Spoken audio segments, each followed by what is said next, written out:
Hey guys, Professor Bill, Comic Book Universe, The Eternals, issue number 1. I wasn't a fan of this comic book. I'm going to go into exasperating detail why. If you don't want to listen to it, the dislike button's down there. It's fine. I'm just noticing more and more that there are a lot of people who just, I like this book. Let me see what this person says about it. It's a brand new person to the channel, and it's like, he didn't like the book that I liked. I feel attacked. Dislike, dislike, dislike. Sure. Um, as far as an actual review of the comic book and the overall message that's been, because there is actually a message, unfortunately, it's a very existential message and it doesn't have anything to do with the comic book in and of itself. You have to look at the larger picture of this, and we're going to. But if you want to know how we're supposed to feel about this comic book, the Celestials came, they made 100 Eternals, they made 100 Deviants, and then meh. Like they actually, I don't know who's responsible for putting that in there, but you actually did the meh meme.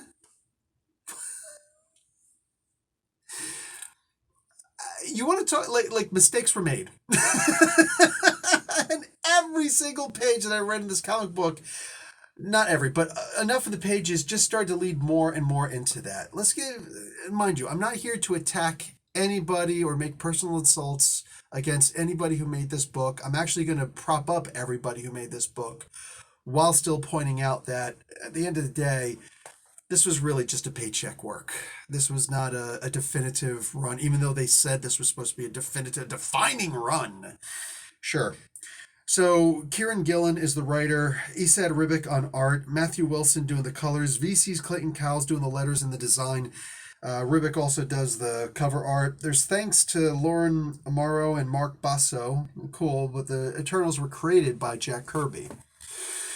Now, I noticed when I'm looking at that same page that I was pointing out, I don't see Gilgamesh anywhere, which is odd. They might be trying to argue that this is the Forgotten One. Sure, I guess, but like we actually know his name, and the Forgotten One has been used multiple times, not just with Gilgamesh. Anyway, I'm just curious where he is. Is he one of the classified things? This is one of those things where they're trying to Hickmanize the Eternals. Like, did they actually try to get Hickman to write the Eternals? It's like, dude, people love your stuff, and you're gonna do some really weird, cool pseudoscience stuff that's gonna make people go woo. So I'm surprised they didn't just. Did he turn it down? Is that what it is?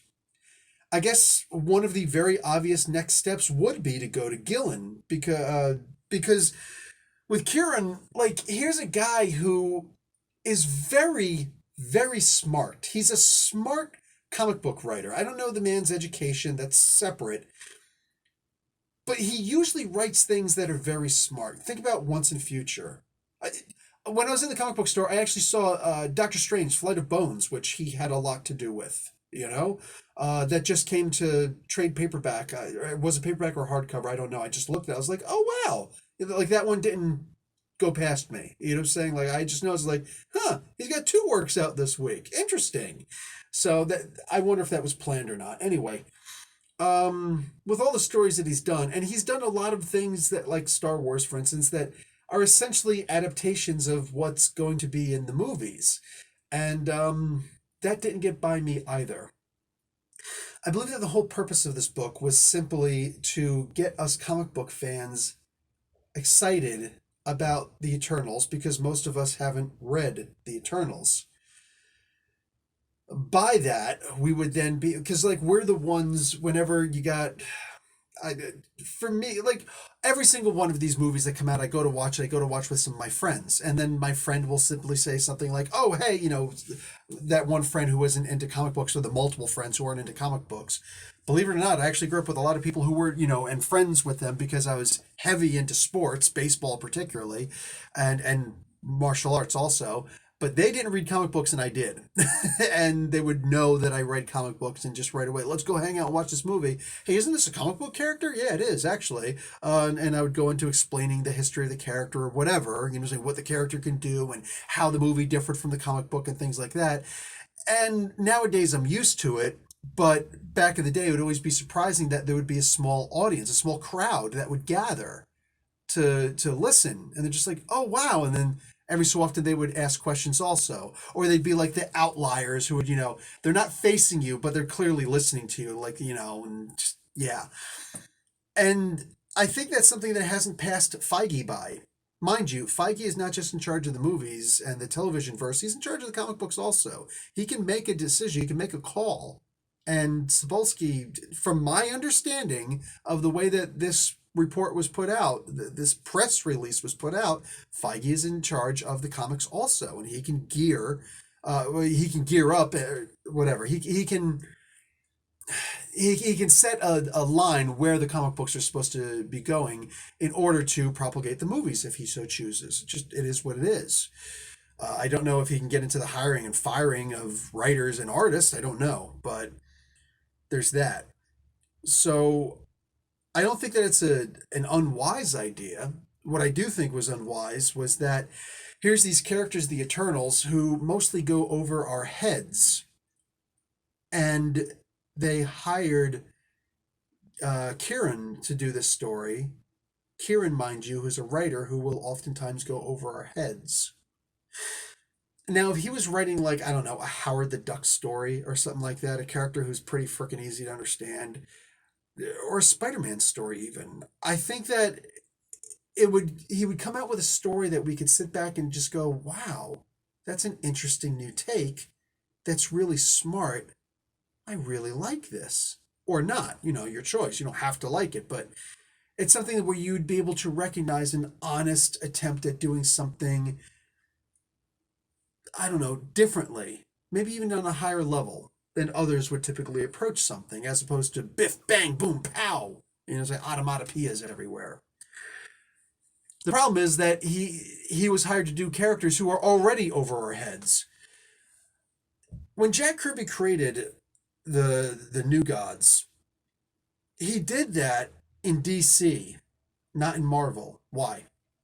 One, he had some problems with Marvel, not just Stan Lee. He had many problems. Excuse me. Jack Kirby was a genius in many ways, but unfortunately, geniuses aren't universal things. They're not good in everything. And Jack Kirby was horrible with his business acumen, unfortunately. If he would have taken his Fourth World story independently, God, it would be amazing. Am I wrong? Does anybody doubt that? Seriously, does anybody doubt that? But he tried to work through Marvel and say, let's kill Thor and all the Asgardians and all of the gods and make these new gods instead, this Fourth World. And Stan Lee, in my opinion, wisely said, excuse me, Thor is a great cash cow. No, that's not going to happen. And I believe that he was 100% correct, because look at all the Incredible Thor stories that we wouldn't have had if he would have allowed that to happen, right? Like, we wouldn't have had Walter Simonson's run on Thor, for crying out loud, which is heralded as the greatest comic book run ever. So, I mean, I'm saying there's a couple of facts to back up what I'm saying. Anyway, he goes over to DC and he starts doing this. Unfortunately, it doesn't sell. It doesn't sell the way that they wanted it to sell. And therefore, they cancel all of his Fourth World books. Dude had 4 of them running. Can you understand why? Aside from Darkseid, who can you really name? Oh, you can name Mr. Miracle and Big Barda. Awesome. One of the reasons why they are the focus, along with Darkseid, in the Ava DuVernay New Gods story that's being put out, with Tom King working on it. Awesome. Awesome. I'm looking forward to it. So Marvel, of course, decided to fight fire with fire. You want to attack us with Kirby? We'll attack you with Kirby. Unfortunately, it was the Eternals, which, when Jack Kirby wasn't allowed to finish his story the way that he wanted to, and no, the Hunger Dogs doesn't count, not really, because he was able to put a cap on a story that he wanted to go a lot longer, a full story to be told. So he came back to Marvel and he's like, I'm going to create the Eternals so that I can finish the story that I wanted to tell, because I need to get the story out of me. You cannot help but to applaud that. Unfortunately, by him having to create new characters, he had to literally create new characters in order to tell the story that he wanted to tell, that he needed to get out, which makes for a lot of cloudy backstory, and it's really hard to get into any of these characters, right? So then he wasn't allowed to finish that. And again, I've said this multiple times, Roy Thomas to the rescue. He uses his Thor run in order to finish telling that story that Kirby originally wanted to tell. Uh, Thomas, who brought Star Wars to Marvel and saved Marvel, right? Uh, Thomas, who brought who brought Conan, and therefore brought all of the Hyborian mythology that was a foundation, and the Cthulhian, therefore, mythology that was foundation to the creation of Marvel's ultimate cosmic story. You know, wow. And Jack Kirby was never able to truly finish his own story, and the Eternals are literally just the runoff of the runoff of what he wanted to do. I think that trying to make us like the Eternals is silly, and I think it's something that should honestly just be put down. There are times when you can just let a property rest. If they want to do this movie, the movie I feel has to stand on its own 2 feet. And having this book come out, where, mind you, this is a book where maybe some people are wondering, like, I'm sure that pretty much everybody's just like, oh, obviously the only reason why they made this book is to propagate the movie. Duh, clearly, right? Yeah, 100%. Every single one of us believe that. I'm sure every single one of us believe that, or at least are on board with the idea that, yes, this is absolutely the case. Here's the problem. It's too movie-like.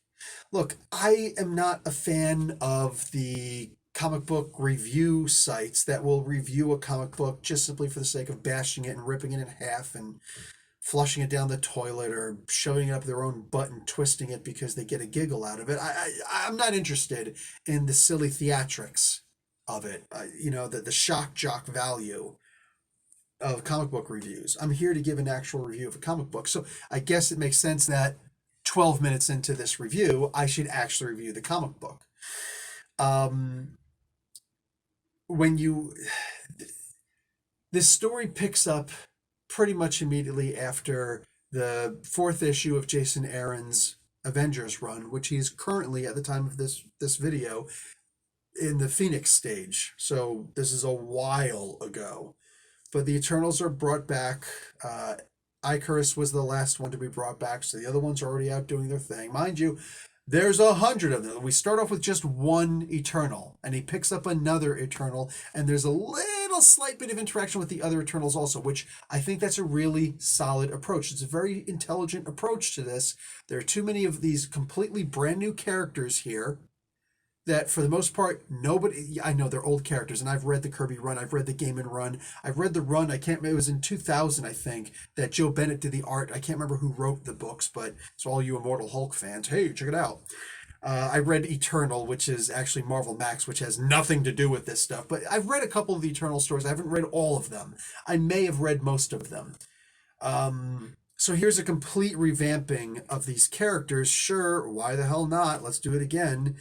But it's revamped in a way that's going to propagate the movie. The movie, mind you, which this is the reason why I brought up those kinds of channels, which is doing a lot of the gender swapping and the race swapping stuff. Because now, while I had a problem with that happening in the Fan Four Stick movie because it didn't make sense to have, well, let's just make the Storms adopted children instead. No, that's just silly. Stop. There are too many important stories that I don't feel that adoption would have worked. Rather, the bond of people who are almost twins and the protective older sister and the goofy younger brother who's a lot smarter than you think he is, but he keeps doing all these dumb things. And yeah. I didn't like the race swapping there. But I'm 100% okay with the race swapping and gender swapping in the Eternals. Why? Because who the hell cares about the Eternals? I would be shocked and I would love to meet the person. I will be respectful and genuinely ask, why are you so into the Eternals? It might be a mark for for Jack Kirby, but regardless, whatever the individual's reasons are for being a total mark for the Eternals, very few and far between. Like, this is like the old man in the mountain thing, you know what I'm saying? Like, to find someone like this, you got to travel long, far, and wide. You know what I'm saying? You're not going to find a whole bunch of people who are just like, dude, the Eternals are the greatest thing that has ever happened, and why would you desecrate these characters? I think for the most part, most of us are just like, yeah, who cares? You know what I'm saying? So when you have this character Sprite who we've barely ever seen before, and oh, look, now it's a young little girl, I think most of us would be like, yeah, who cares? You know what I'm saying? And that's perfect. It's perfect for the movie. You know, every so often when you see those sites and they're just like, they're turning Ajax into a woman or a trans, I forget what they're doing with it. Like, I don't care enough to even know. Like, I really just don't care. It's like, dude, tell, honestly, tell me what Ajax's purpose was in the original Eternals thing. Without looking at your notes, all right? What was the original purpose of Ajax? Oh, yeah, that's right. You don't know because who cares about the freaking Eternals? By the way, it was to translate the language of the gods. Anyhow, that's what I'm saying. Like, I actually know these characters, and I don't care because they're so innocuous. Who cares, right? So they go to reawaken Sprite. Sprite is now free to run around and do whatever she wants to do. The problem is, as soon as she's free, she wants to go places. And Icarus now has to stop her, has to contain her freedom. And it's like, dude, why was she freed in the first place if you're trying to stop her from being free? I don't understand the purpose of this. I didn't understand how. I didn't understand why Marvel chose to spoil who the main person was at the end of this book. More than a month ago, mind you, and animated. I'm going to spoil it in a couple seconds. This is your cue to go away if you actually didn't see the animated and voiced and music inclined trailer that Marvel did for this comic book. It's Thanos. So while these characters who we know can fly, these characters who it was expressed in the beginning, if you didn't already know, they're capable of teleportation, are off climbing over debris when there's nothing in the sky to stop them from just flying to where they're going in order to find Thanos. And they don't know they're trying to find Thanos. We know they're trying to find Thanos because we've seen the freaking trailer. And they actually voiced Thanos with, "You are such a..." They literally gave away the last page of this comic book and animated it for us, for crying out loud. Like, what is happening? What is happening here? Like, could you just... Honestly, I almost feel like Kieran would have rather you just go and shoot him in the foot. Because at least he can sue you for something like that. Plus, he could heal and medical bills. Life sucks, all right? Life sucks. No fun getting shot in the foot. I don't personally know from personal experience, but figuratively, we all do, right? They shot the guy in the foot, and you can't even sue them.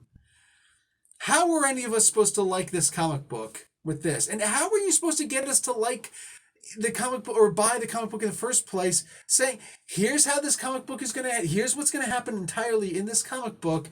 And look, it's Thanos. Aren't you curious now? No, we see Thanos every single new comic book day. Every new comic book day, we're getting another new Thanos story, for crying out loud. I'm exaggerating, but not by much. I'm really disappointed in all of the decisions that these guys have made in putting this comic book together, with the exception of Isid Ribic and Matthew Wilson. So the art team here. When Ribic is working on a story, you have that Conan-esque feel, hint, hint, nudge, nudge, right? That Conan-esque feel, that immortal feel, that cosmic type of feel, like the outer body experience when you're looking at the art, and it really worked. The problem is that the writing in here, like this just felt like there was a paycheck at the end of a fishing hook, and he's just and Mr. Gillen is just jumping for that paycheck. I shouldn't say jumping because that is insulting. He's just doing this for the paycheck because who cares? And I'm not saying he's not trying on the comic book, but I am saying that I don't feel as though he had any great ideas and came to Marvel and said, hey, you know what I'd really like to do? I feel like it was more, hey, we need somebody to do something. Do you want the paycheck or should we offer it to somebody else? And Gillen just said, yeah, I'll take it. Sure, why not? You know what I'm saying? And I don't fault the man for it. I just don't. Um, but that being said, there is no purpose for this comic book. There's one familiar face in here besides Thanos, which was one page. And that's like 3 or 4, maybe 5 panels of Tony Stark, Iron Man specifically. He doesn't even lift the visor. There's no purpose in him before his appearance, no purpose for him after his appearance, no purpose for him during the appearance, and even what he said didn't make any sense. It was useless except to have a familiar face in the story where most, even longtime comic book readers, are not really at all, if not overly, familiar with the Eternals. This was a pointless comic book. I feel the next issue is going to be pointless. I feel like it was a shot in the foot on Ribic or whoever, not Ribic, Gillen or whoever is responsible for putting that thing in the beginning. First off, that little meh thing. But, there are 100 Eternals. There are 100 Deviants. Dude, we saw one Deviant and a couple Eternals. We really only focused on 2 Eternals in this. It's like, could we have just done that? Could we have just done that? Instead of telling us, by the way, we're going to introduce you to 100 of these guys. Remember there were just 12? And even then, we couldn't care less about these characters. And they came along just like, what we need are more Eternals. That's what's really going to do it. No. Nobody asked for this. And I don't believe that there are a lot of people who want this afterwards. Not just despite, but in spite of all of the variant covers that are out for this comic book, I really feel like there's no real value in this issue or any of the issues to come for the most part based on what I'm reading, the presumption that I'm making from this issue and what they've already told us about this particular run on the Eternals. It's just going to be another throwaway thing that it's going to be forgotten. And there's going to be plenty of people who never read this. There's going to be plenty of people who are going to read this and just, they don't know what they just read right over top of their heads. And I can't fault them in the slightest. There was no purpose for this book except to try and get us, in my opinion, except to try and get us excited for the movie so that we can explain these characters and this new version of these characters to moviegoers and non-comic book readers. And I don't even think that it's going to meet that purpose because I think most of us are going to either skip this. I do not think this is going to sell very well. Even the comic book stores are just like, I don't care about that 1 in 25 variant or whatever. I really just don't care about all these different things. If somebody said they want this particular cover, I will buy this particular cover. But this is a comic book that I feel there's going to be plenty of the first edition next week, the week after, the week after that. And then it's going to be reduced to the dollar bin price pretty soon. I really can't imagine this book going to a second run. If it does go to a second print, I will be genuinely surprised. I'll have you know I'm going to immediately go and start reading a couple other people's reviews now on this comic book because I feel that there's going to be a whole lot of suck-ups who get comic books from Marvel. I do not get comic books from Marvel. I do not get a paycheck from Marvel. I literally, and I don't do this for the money that you guys do on the ads. I do that to try and make it a little bit more lucrative for me to keep doing reviews for books that otherwise I'm just really not interested in or whatever. You know what I'm saying? To be that guy who can possibly save you some money. So when you check out an ad in its entirety, you let an ad run, its whole way through, I get a small, portion of money for that small portion of revenue. Please understand. I believe that the vast majority of you make more than in a week than I make in a month off of this channel. I do not do this for the views. Some absolute jackass in the Star Wars High Republic video that I just put out last night made the suggestion. It seems like they're suggesting that I bought subs, which is absurd. One, I don't know how to do that. Two, why? This is not my job. It's not my job to do this. You're saying I get some money from it. I mostly get pleasure from reviewing comic books and actually getting a conversation with you guys. I feel like I do this more for the comments section than anything else. That being said, consider watching an ad or letting an ad play and like the video. Pretty please, if you enjoy the content that I'm bringing you. As far as this book is concerned, in and of itself, I don't feel like this had much of a purpose, and even the purpose that it tried to propagate, it did not serve that purpose, and it sure as hell did not do that purpose justice. So I'm no more excited to see the movie than I was before. I do not care more about these characters than I did since I read the first issue of Jack Kirby's Eternals. Yeah, the but the book exists if you're curious. As far as first appearances, no, not really. Not really. Like, I don't see any reason, commercial, storyline, possibly art, to get this comic book. But eh.